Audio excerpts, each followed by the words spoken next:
नमस्कार दोस्तों, जून 2023 की मंथली मैगज़ीन एक बार फिर से स्वागत है आपका। एक बार फिर से हाजिर हूँ मैं आपके समक्ष। और जून 2023 की मंथली मैगज़ीन जो है उसमें हम पढ़ रहे हैं चौथा पिलर। और इस चौथे पिलर का जो नाम है वो चौथे पिलर का जो नाम है वो है सुरक्षा, सिक्योरिटी। तो सिक्योरिटी वाले पोर्शन पर हम पहुँच गए हैं।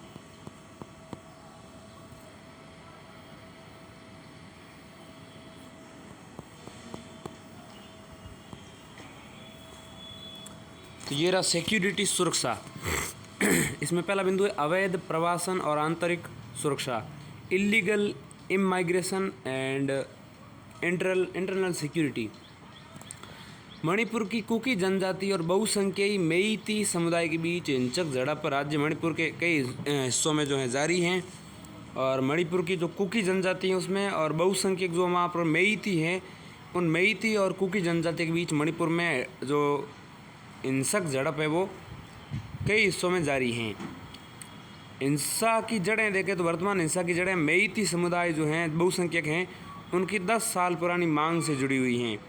बहुसंख्यक मेइती जो समुदाय हैं उनकी मांग क्या है? गैर जनजातीय समुदाय मेइती समुदाय की मांग रही हैं कि उससे अनुसूचित जनजाति यानी एसटी का दर्जा दिया जाए। एसटी का दर्जा लेने की कोशिश में जो है मेइती समुदाय हिंसा कर रही है। इसके अलावा मणिपुर हाईकोर्ट ने राज्य को आदेश दिया है कि वो मेइती समुदाय को एसटी श्रेणी में शामिल करने के लिए जनजातीय कार्य मंत्रालय को अपनी सिफारिशें भेजे। ट्रिगर पॉइंट ये है। इसके अलावा देखें तो ऐसा कहा जाता है कि 2021 में म्यांमार में सैन्य तख्तापलट के बाद लगभग 4000 शरणार्थियों ने मणिपुर में प्रवेश किया है। 2021 में म्यांमार में जो है सैन्य तख्तापलट हुआ और उसके बाद 4000 शरणार्थी जो हैं मणिपुर में आ गए थे। म्यांमार में यह अस्थिरता है, इस वजह से ऐसा हो रहा है। म्यांमार से मणिपुर में प्रवेश करने वाली कुकी, चिन, मिज़ो या जो नृजातीय समूह के शरणार्थी मिजोरम और मणिपुर के समुदायों से निकटता संबंधित हैं। ठीक है, कुकी, चिन, मिज़ो या जो। तो कुकी, चिन, जो ये नृजातीय समूह जो हैं, कुकी, चिन, मिज़ो ये समुदाय जो हैं मिजोरम और मणिपुर के समुदायों से निकटता रखते हैं। कुकी, चिन, मिज़ो नृजातीय समूह में निम्नलिखित जातियाँ शामिल है। एक तो लाई, इसके अलावा एक तिदिम जोमी, इसके अलावा लूसी, इसके अलावा वालंगो। तो लाई, तिदिम जोमी, इसके अलावा लूसी और वालंगो ये समुदाय, ये जातियाँ जो हैं उनमें जनजातियाँ शामिल हैं। इस तरह के अवैध प्रवासन को भारत की आंतरिक सुरक्षा के लिए खतरा माना जाता है। मणिपुर की नृजातीय संरचना अगर देखें हम तो मणिपुर में 33% मान्यता प्राप्त जनजातियाँ निवास करती हैं। इन्हें या तो नागा जनजाति या कुकी जनजाति का हिस्सा माना जाता है। हालांकि ये सभी नृजातीय समूह एक ही मंगोलियाई समूह से उत्पन्न हुए हैं, इसके बावजूद उनके बीच कई प्रकार के सामाजिक, राजनीतिक और भाषाई मतभेद भी मौजूद हैं। मणिपुर की कुल आबादी में जनजातियों का हिस्सा लगभग 40% है। ये जनजातियाँ मुख्य तौर पर पहाड़ी इलाकों में रहती हैं। मणिपुर में मेइती समुदाय की आबादी 53% है। ये मुख्यतः इम्फाल घाटी में रहते हैं। अब देखिए अवैध प्रवासन आंतरिक सुरक्षा के लिए खतरा कैसे है इसको समझेंगे। इससे पहले हम समझ लेते हैं किसी समुदाय को अनुसूचित जाति में सूची में शामिल करने या इससे बाहर करने की प्रक्रिया क्या है। राज्य सरकार अपने विवेक के आधार पर कुछ समुदायों को अनुसूचित जनजाति सूची में शामिल करने या इसे हटाने की सिफारिश करती है। इस संबंध में एक प्रस्ताव राज्य सरकार द्वारा केंद्रीय जनजातीय कार्य मंत्रालय को भेजा जाता है। इसके बाद केंद्रीय जनजातीय कार्य मंत्रालय अपने स्तर पर इस प्रस्ताव की जांच करता है और तत्पश्चात उसे भारत के रजिस्ट्रार जनरल यानी कि आरजीआई को भेज देता है। आरजीआई जो है वो होता है रजिस्ट्रार जनरल ऑफ इंडिया। तो भारत के रजिस्ट्रार जनरल जो है आरजीआई जो है उनको वो सूचना भेज देता है। आरजीआई द्वारा अनुमोदन के पश्चात या अनुमोदित होने के बाद इस प्रस्ताव को जो है राष्ट्रीय अनुसूचित जनजाति आयोग को भेजा जाता है। उपयुक्त संस्थानों की सहमति के बाद इस प्रस्ताव को केंद्रीय कैबिनेट के पास भेजा जाता है ताकि संविधान अनुसूचित जनजाति आदेश 1950 में उचित संशोधन किया जा सके। इस विषय पर अंतिम निर्णय राष्ट्रपति कार्यालय द्वारा लिया जाता है। राष्ट्रपति कार्यालय अनुच्छेद 341 और 342 से राष्ट्रपति को प्राप्त शक्तियों के तहत संशोधनों का उल्लेख करते हुए एक अधिसूचना जारी करता है। अवैध प्रवासन आंतरिक सुरक्षा के लिए खतरा कैसे है, ध्यान दीजिएगा। कई बिंदुओं के माध्यम से समझ सकते हैं, जैसे राष्ट्रीय सुरक्षा को खतरा है इससे, इसके अलावा मानव तस्करी जो है इससे बढ़ सकती है, इसके अलावा सामुदायिक तनाव जो है इससे उत्पन्न हो सकते हैं। इसके अलावा बहुत सारे खतरे इसमें शामिल है, वित्तीय बोझ का बढ़ना, अवैध मतदाता की बढ़ जाने, इसके अलावा पहचान का संकट हो जाता है, पर्यावरण का क्षरण भी इसमें बिंदु शामिल है। तो राष्ट्रीय सुरक्षा को खतरा कैसे मिलता है? अवैध प्रवासन आंतरिक सुरक्षा के लिए कैसे खतरा उत्पन्न करता है? राष्ट्रीय सुरक्षा को इससे ऐसा आरोप लगाया जाता रहा है कि अवैध प्रवासियों में उग्रवादी भी शामिल होते हैं, विशेषकर national socialist council of Nagaland यानी कि NSCN, नेशनल सोशलिस्ट NS और काउंसिल ऑफ नागालैंड यानी CN। तो national socialist council of Nagaland यानी कि NSCN जैसे जिसमें समुदाय हैं कुफला, CUFLA कुफला समुदाय जैसे समूह शामिल हैं NSCN में। ये उग्रवादी आतंकवादी गतिविधियों को अंजाम देने के लिए भारत में प्रवेश करते हैं। इसके अलावा आंतरिक सुरक्षा के खतरे के रूप में देखें तो मानव तस्करी जो है, हाल के दशकों में सीमा पार से महिलाओं और मानव तस्करी की घटनाओं में काफ़ी वृद्धि देखी गई है। सामुदायिक तनाव भी एक समस्या खतरा का मुख्य बिंदु है। सामंजस्य और एकता आयोग के अनुसार यानी कि commission on integration and cohesion, इस आयोग के अनुसार ऐसे कई कारण मौजूद हैं जिनके चलते समुदायों के बीच में तनाव बढ़ता है। इन कारणों में शामिल हैं उच्च स्तरीय प्रवासन, इसके अलावा गरीबी, निम्न स्तरीय आवास जैसी सामाजिक अपेक्षाएं, समस्याएं, तो ये सारी चीज़ें इसमें शामिल हैं। इसके अलावा वित्तीय बोझ का बढ़ना, क्योंकि सरकार को अप्रवासियों के लिए शिक्षा और स्वास्थ्य सुविधाओं पर खर्च बढ़ाना पड़ रहा है, इसलिए अप्रवासन के कारण सरकार पर वित्तीय बोझ भी बढ़ गया है। अवैध मतदाता देखें तो अधिकांश अवैध प्रवासियों ने मतदाता सूची में गैर कानूनी तरीके से अपना नाम दर्ज करा लिया है, अतः वे स्वयं को भारत का नागरिक होने का दावा कर रहे हैं। पहचान का संकट देखें तो अप्रवासियों के प्रवेश के कारण क्षेत्र के मूल निवासियों के सामने पहचान का संकट पैदा हो गया है। इसके अलावा पर्यावरण का क्षरण देखें तो अवैध प्रवासियों ने बसने और खेती करने के लिए वन भूमि के बड़े क्षेत्रों का अतिक्रमण कर लिया है, पर्यावरण का क्षरण होता है। इसके अलावा इसके कारण स्थानीय समुदायों के साथ संसाधनों के उपयोग को लेकर टकराव पैदा होता है।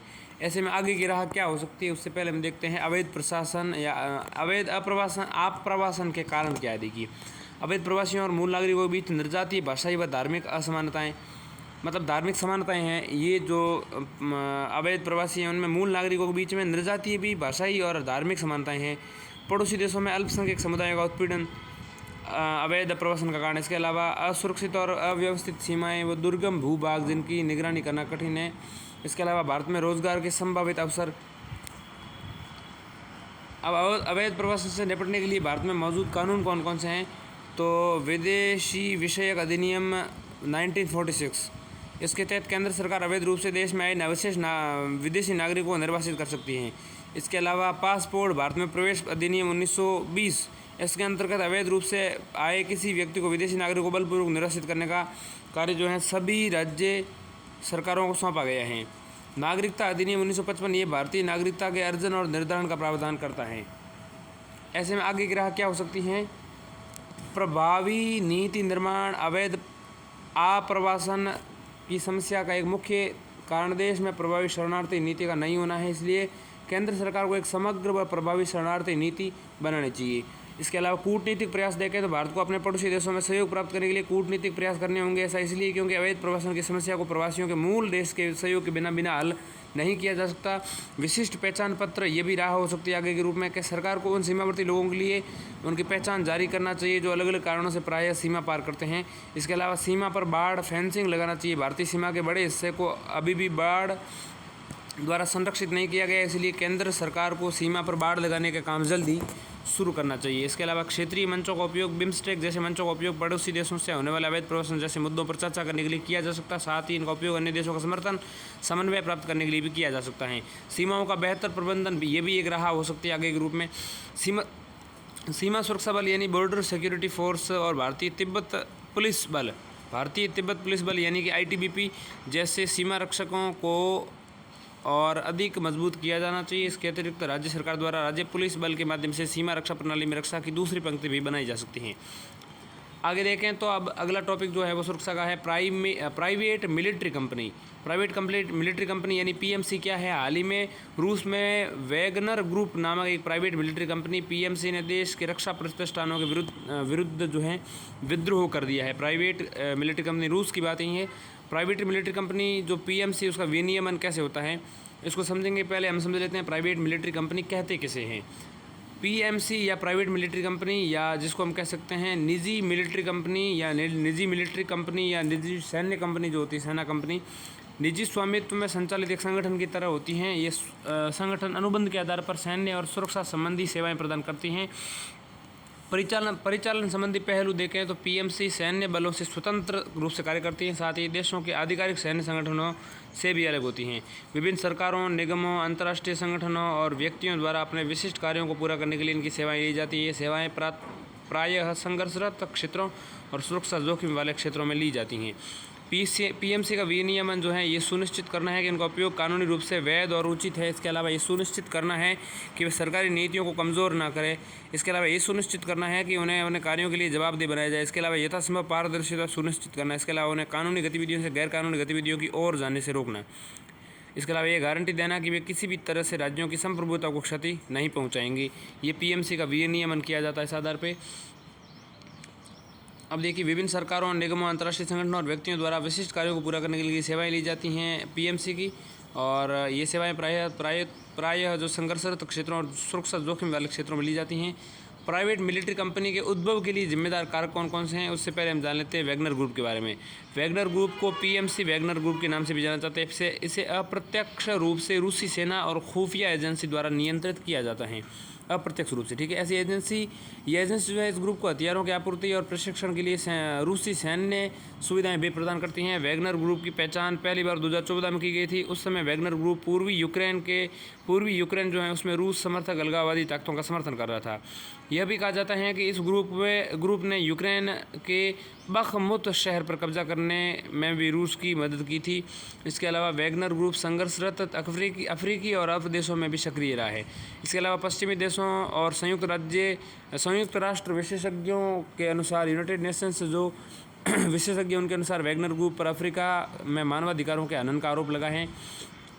अफ्रीका ने यह आरोप लगाया है। इसे अंतर्राष्ट्रीय आपराधिक संगठन घोषित कर दिया है। इसके अलावा पीएमसी का इस्तेमाल करने के लिए उल्लेखनीय उदाहरण देखें तो इराक युद्ध के दौरान अमेरिका की प्राइवेट सुरक्षा company black water world wide को सुरक्षा सेवाएं प्रदान करने के लिए अमेरिकी सरकार द्वारा अनुबंधित किया गया था। ब्लैक वाटर वर्ल्ड वाइड को अब एकेडमी के नाम से जाना जाता है। इसके अलावा पीएमसी के उदाहरण देखें तो वो हैं एग्जीक्यूटिव आउटकम्स। दक्षिण अफ्रीका की एक पीएमसी है ये, और इसे अंगोला में 1990 में जो है 1990 में दशक में गृह युद्ध के दौरान कार्यरत अंगोला की सरकार द्वारा अधिनियुक्त किया गया था। इसको हम कहते हैं एग्जीक्यूटिव आउटकम्स। ये दक्षिण अफ्रीका की पीएमसी है। इसके अलावा है सैंड लाइन इंटरनेशनल, एक ब्रिटिश पीएमसी। ये ब्रिटिश पीएमसी है सैंड लाइन इंटरनेशनल। दक्षिण अफ्रीका की हैं एग्जीक्यूटिव आउटकम्स। इसके अलावा अमेरिका की हैं ब्लैक वाटर वर्ल्ड वाइड। ये भी 1990 के दशक के अंत में पापुआ न्यू गिनी में कार्यरत थी पीएमसी, ये जो ब्रिटिश थी। इसके अलावा अंतर्राष्ट्रीय कानून और पीएमसी पर उनका लागू होना, उससे पहले हम समझ लेते हैं मिलिट्री के लिए जिम्मेदार कारक कौन कौन से होते हैं। तो एक तो सुरक्षा की आउटसोर्सिंग। निजी सेवाएं सरकार के कम खर्चीले और लचीले सुरक्षा प्रयासों की पूरक होती हैं। साथ ही ये छोटी स्थायी सेना तैयार करने की सरकार की मंशा को भी पूरा करती हैं। दूसरा है संवेदनशील मिशनों के लिए उपयुक्त। पीएमसी की सेवा जो है प्रायः उन ऑपरेशंस में ली जाती है जो राष्ट्रीय सरकार के सैनिकों के लिए बहुत जोखिमपूर्ण या विवादास्पद हो सकते हैं। सरकार ऐसे किसी ऑपरेशंस में किसी निजी सेना के अस्तित्व को आसानी से नकार कर सकती हैं। सरकार इनकी जिम्मेदारी लेने से साफ इनकार कर सकती हैं। इसके अलावा उदाहरण के लिए उन समुद्री डाकुओं से बचाव के लिए अफ्रीका में अवैध शिकारियों से लड़ने के लिए काम पर रखा गया है।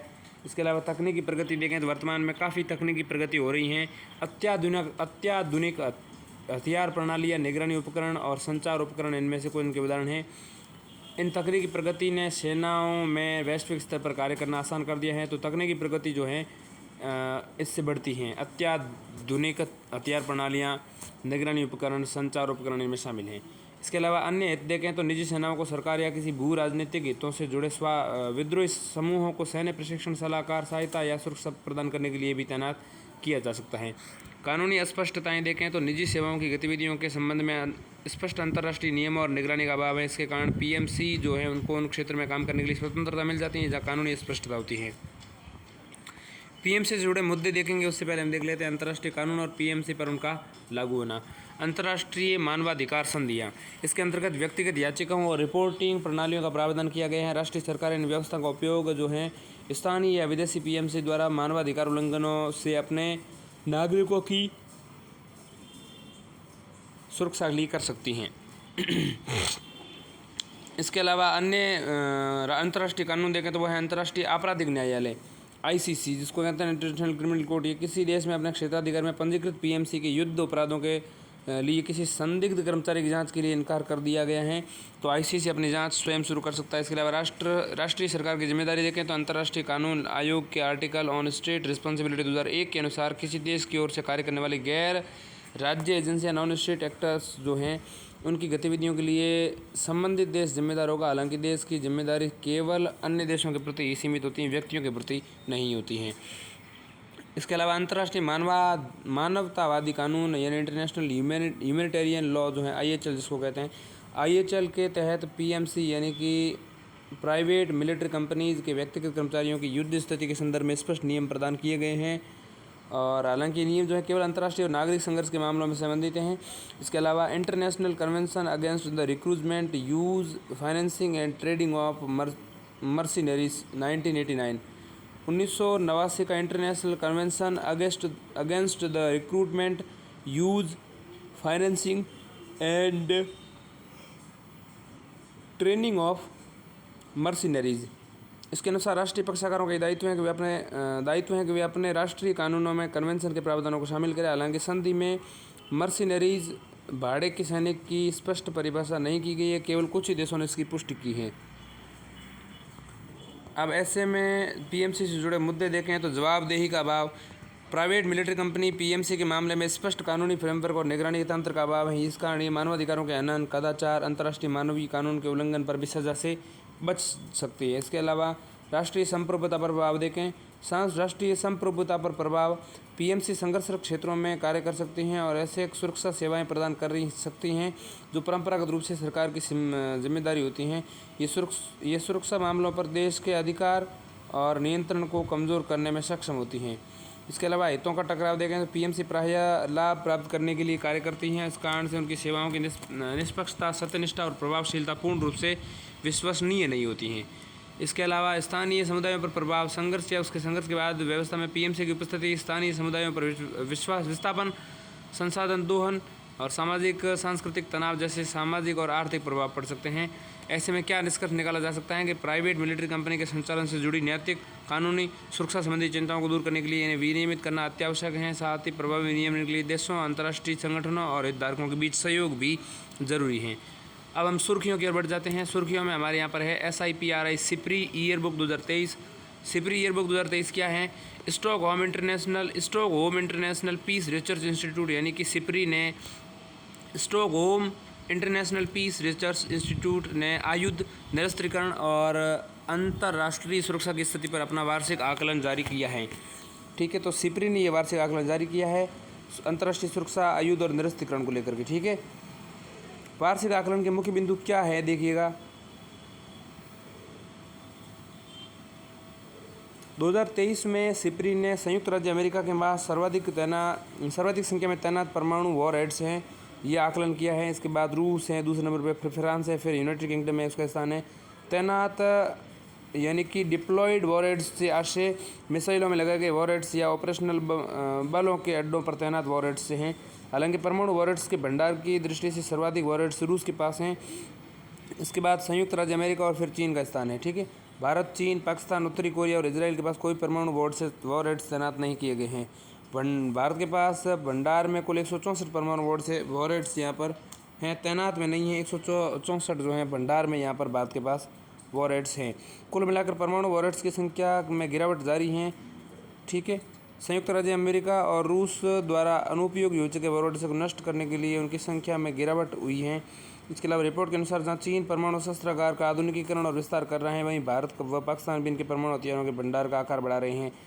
परमाणु हथियारों के लिए कच्चा माल या तो अत्यधिक संवर्धित यूरेनियम यानी कि HEU, ठीक है, हाईली संवर्धित को क्या कह सकते हैं, HEU है, और या पृथक किया गया प्लूटोनियम या यूरेनियम HEU और प्लूटोनियम काम आता है। भारत में मुख्य रूप से प्लूटोनियम का उत्पादन होता है। HIPRI सिपरी स्वीडन स्थित एक स्वतंत्र अंतर्राष्ट्रीय संस्थान है। ये संस्थान संघर्ष, युद्धास्त्र, हथियार नियंत्रण और निरस्त्रीकरण के क्षेत्र में अनुसंधान के प्रति समर्पित हैं। अगली सुर्खी है अग्नि प्राइम या अग्नि पी। रक्षा अनुसंधान एवं विकास संगठन DRDO ने एक नई पीढ़ी की बैलिस्टिक मिसाइल अग्नि प्राइम या अग्नि पी का सफलतापूर्वक परीक्षण किया है। और अग्नि पी मिसाइल दोहरी नेविगेशन और मार्गदर्शन प्रणाली क्षमता के साथ 2 चरणों वाली कनस्तरीकृत ठोस प्रणोदक बैलिस्टिक मिसाइल हैं। इसकी रेंज 1000 से 2000 किलोमीटर के बीच हैं। ये अग्नि श्रृंखला की पिछली सभी मिसाइलों की तुलना में हल्की हैं। अग्नि मिसाइल भारत की परमाणु प्रतिरोध क्षमता का मुख्य आधार हैं। अग्नि 1 से लेकर अग्नि 5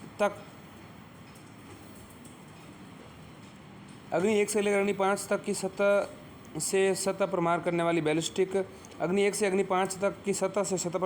बैलिस्टिक मिसाइलों को DRDO ने डिज़ाइन और विकसित किया है। अग्नि 1 से अग्नि 5 तक सारी मिसाइलें DRDO ने डिज़ाइन की हैं। कनस्त्रीकृत प्रणाली क्या होती है? इसका अर्थ है कि विशेष रूप से डिज़ाइन किए गए कंपार्टमेंट में भंडारित और वहीं से संचालित किया जाता है। इसके अलावा ओडिशा के APJ अब्दुल कलाम द्वीप से मध्यम दूरी की बैलिस्टिक मिसाइल अग्नि 1 को भी सफलतापूर्वक प्रक्षेपित कर दिया गया है। ये परीक्षण सेना के सामरिक बल कमान के तत्वावधान में किया गया है। इसके अलावा अगली सुर्खी है MH-60R Romeo helicopter. MH-60R Romeo helicopter क्या है? MH-60R Romeo multi mission helicopter के स्वदेश निर्मित विमान पोत INS विक्रांत पर सफल लैंडिंग कराई गई है। यह लैंडिंग भारतीय नौसेना के लिए विशेष उपलब्धि यहाँ पर मानी जा रही हैं। इसके अलावा MH-60R हेलीकॉप्टर के बारे में जाने। इसका निर्माण लॉकहीड मार्टिन कॉरपोरेशन ने किया है। ये सभी मौसमों में उड़ान भरने वाला एकमात्र हेलीकॉप्टर है। एक हेलीकॉप्टर है। इसके अलावा अत्याधुनिक वैमानिकी यानी कि एवियोनिक्स और सेंसर से लैस किया गया है। इसे एक साथ कई मिशनों को संपन्न करने के लिए डिज़ाइन किया गया है। यह एक बहुआयामी प्लेटफॉर्म के रूप में कार्य करता है। यह अपनी साधारण एंटी सबमरीन वारफेयर्स यानी कि ASW निगरानी, एंटी शिपिंग और खोज और बचाव के क्षमताओं के रूप में जाना जाता है।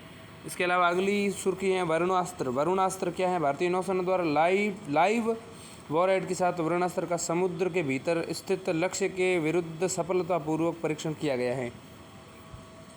ठीक है, तो ये है वरुणास्त्र और भारतीय नौसेना के द्वारा लाइव वॉरहेड के साथ वरुणास्त्र समुद्र के भीतर इसका सफलतापूर्वक परीक्षण जो है भारतीय नौसेना के द्वारा किया गया है। यह पोत से प्रक्षेपित किया जाने वाला एक पनडुब्बी रोधी टॉर्पीडो है। वरुणास्त्र यह स्वदेशी रूप से तैयार विकसित किया गया है टॉर्पीडो को।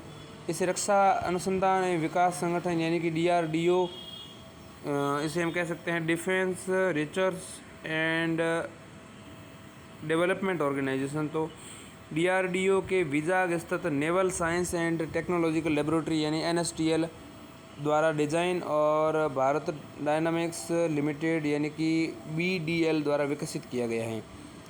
ठीक, तो DRDO के विजांग में स्थित हैं NSTL, तो ये लेबोरेटरी हैं टेक्नोलॉजिकल लेबोरेटरी है। Naval Science and technological NSTL laboratory हैं जो DRDO के विजांग में स्थित हैं। इसके अलावा BDL के द्वारा विकसित किया गया है वरुणास्त्र को। ये एक टारपीडो, जैसे मैंने बताया, पनडुब्बी रोधी टारपीडो है। यह बहुयुद्धक क्षमताओं से युक्त इसकी अधिकतम गति जो है 40 समुद्री मील है। इसकी अधिकतम परिचालन गहराई 600 मीटर है और समुद्र में 600 मीटर की गहराई तक टारपेड को लक्षित कर सकता है। इसके अलावा देखें तो तपस मानव रहित हवाई वाहन। तपस क्या है? तपस अनमेन्ड एरियल व्हीकल यानी कि UAV। भारतीय नौसेना और रक्षा अनुसंधान विकास संगठन DRDO ने दूरस्थ ग्राउंड स्टेशन से INS सुभद्रा पर तपस UAV की कमान और नियंत्रण क्षमताओं में सफलतापूर्वक प्रदर्शन किया है। तपस TAPS 2201 को स्वदेशी रूप से विकसित किया गया है। ये एक मीडियम अल्टीट्यूड लॉन्ग एंड्योरेंस यानी मेल UAV है। मीडियम अल्टीट्यूड लॉन्ग एंड्योरेंस तो MALE मेल UAV यानी कि यहाँ पर इसको हम अनमेन्ड एरियल व्हीकल कहते हैं UAV को। इसे बेंगलुरु स्थित वैमानिकी विकास प्रतिष्ठान ADE ने डिज़ाइन और विकसित किया है। इसे medium range electro optic long range electro optic, इसके अलावा सिंथेटिक एपर्चर रडार जैसे पेलोड के अलग अलग संयोजनों को लेकर ले जाने में सक्षम है। यह दिन और रात दोनों अवधियों में मिशन को अंजाम देने में सक्षम है। इसकी एंड्योरेंस क्षमता 18 घंटा से अधिक है और 28,000 फीट की ऊंचाई तक कार्य करने में भी ये सक्षम है। अगली है एंड्योरेंस से तात्पर्य किसी विमान या UAV की एक बारगी ईंधन पर हवा में उड़ते रहने की क्षमता से है। यह 350 किलोग्राम तक पेलोड ले जा सकता है। अगली सुर्खी है brain electrical oscillation signature profiling. तो ये क्या है, इस प्रोफाइलिंग को हम समझते हैं अभी। तो ब्रेन इलेक्ट्रिकल ऑसिलेशन यानी कि BEO, सिग्नेचर प्रोफाइलिंग यानी कि SP। तो BEO SP को ब्रेन फिंगरप्रिंटिंग, ब्रेन मैपिंग या P300 टेस्ट के नाम से भी जाना जाता है। यह पूछताछ का एक न्यूरोसाइकोलॉजिकल तरीका है। इसे किसी व्यक्ति के मस्तिष्क में छिपी जानकारी को प्राप्त करने के लिए डिज़ाइन किया गया है। इस प्रणाली के तहत व्यक्ति के सक्षम शब्द, उक्ति, फ्रेज व चित्र प्रस्तुत किए जाते हैं और उनके प्रति उसके मस्तिष्क की तरंग रूपी प्रक्रियाओं को दर्ज किया जाता है। इसके अलावा BEO SP टेस्ट को इलेक्ट्रोएन्सेफेलोग्राम नामक प्रक्रिया द्वारा किया जाता है। इसमें मनुष्य के मस्तिष्क के इलेक्ट्रिकल व्यवहार का अध्ययन किया जाता है। यह पॉलीग्राफ टेस्ट से कैसे अलग है, इसको समझेंगे। पहले इसका संचालन तंत्र देख लेते हैं। पहले व्यक्ति को चित्र दिखाया जाता है, उत्प्रेरक होता है वो चित्र, एक तरीके से मस्तिष्क की तंत्रिका कोशिका को ट्रिगर किया जाता है, ठीक है, उत्प्रेरक के माध्यम से, चित्र के माध्यम से। मस्तिष्क तरंगे उत्पन्न करता है P300, ठीक है। एक कंप्यूटर प्रोग्राम का उपयोग करके डेटा का अध्ययन किया जाता है और व्यक्ति के दोषी निर्दोष होने का पता चल जाता है इससे, ठीक है। ये पॉलीग्राफ टेस्ट से अलग कैसे, ध्यान दीजिएगा। Brain electrical oscillation signature profiling यानी कि BEO SP टेस्ट को इलेक्ट्रोएन्सेफेलोग्राम नामक प्रक्रिया द्वारा किया जाता है। इलेक्ट्रोएन्सेफेलोग्राम प्रक्रिया, इसमें मनुष्य के मस्तिष्क में इलेक्ट्रिक व्यवहार का अध्ययन किया जाता है। ये पॉलीग्राफ टेस्ट से कैसे अलग है, ध्यान दीजिएगा। Brain electric oscillation signature profiling यानी कि BEO SP पॉलीग्राफ टेस्ट से अलग है क्योंकि इसमें अभियुक्त से सवाल जवाब नहीं किए जाते। पॉलीग्राफ टेस्ट में अभियुक्त से शरीर क्रिया विज्ञान के संकेतकों का परीक्षण किया जाता है और रक्तचाप, स्पंदन दर, पल्स रेट और श्वसन और त्वचा की चालकता या स्किन कंडक्टिविटी जैसे संकेतक शामिल होते हैं। ब्रेन मैपिंग को पॉलीग्राफ टेस्ट की तुलना में कहीं अधिक विश्वसनीय माना जाता है। ब्रेन मैपिंग के उपयोग देखें तो इससे अपराध के अभियुक्त के संलिप्त होने का पता लगाया जाता है। इसके अलावा अल्जाइमर जैसे तंत्रिका संबंधी रोगों के निदान व उपचार में भी काम आता है। इससे किसी व्यक्ति द्वारा आतंकवादी घटनाओं को अंजाम देने की आशंका पता लगाकर आतंकवादी विरोधी कार्रवाई की जा सकती है। इसके अलावा सेल्वी बनाम कर्नाटक राज्य 2010 मामले में सुप्रीम कोर्ट ने निर्णय दिया था। सेल्वी बनाम कर्नाटक राज्य 2010 में सेल्वी मामले में जो है सुप्रीम कोर्ट ने कहा था कि किसी व्यक्ति की बिना सहमति के जबरन नार्को टेस्ट, पॉलीग्राफ या ब्रेन मैपिंग टेस्ट नहीं किया जा सकता। ऐसा सेल्वी बनाम कर्नाटक राज्य बाद में सुप्रीम कोर्ट ने कहा था। साथ ही कोर्ट ने यह भी कहा था कि टेस्ट के निष्कर्षों को न्यायालय के एकमात्र साक्ष्य के रूप में स्वीकार नहीं किया जा सकता। सुर्खियों में रही अगले बिंदु देखें तो सुर्खी में रहे सैन्य अभ्यास जान लेते हैं। एकता अभ्यास, एकता जो है भारत मालदीव की नौसेनाओं के बीच आयोजित सैन्य अभ्यास हैं। इसके अलावा एक्वेरिन अभ्यास AKUVERIN, एक्वेरिन जो हैं भारतीय थल सेना और मालदीव राष्ट्रीय सुरक्षा बलों के बीच की जाते हैं। तो भारतीय और मालदीव के बीच एक तो एकता अभ्यास और एक एक्वेरिन अभ्यास है। इसके अलावा खान क्वेस्ट अभ्यास 2023 देखें तो भारत थल सेना खान क्वेस्ट सैन्य अभ्यास मंगोलिया में भाग ले रही हैं। यह शांति स्थापना के लिए एक बहुराष्ट्रीय संयुक्त अभ्यास यहाँ पर है। इसके बाद पर्यावरण की ओर बढ़ जाएंगे। ये हमारा बिंदु समाप्त हुआ।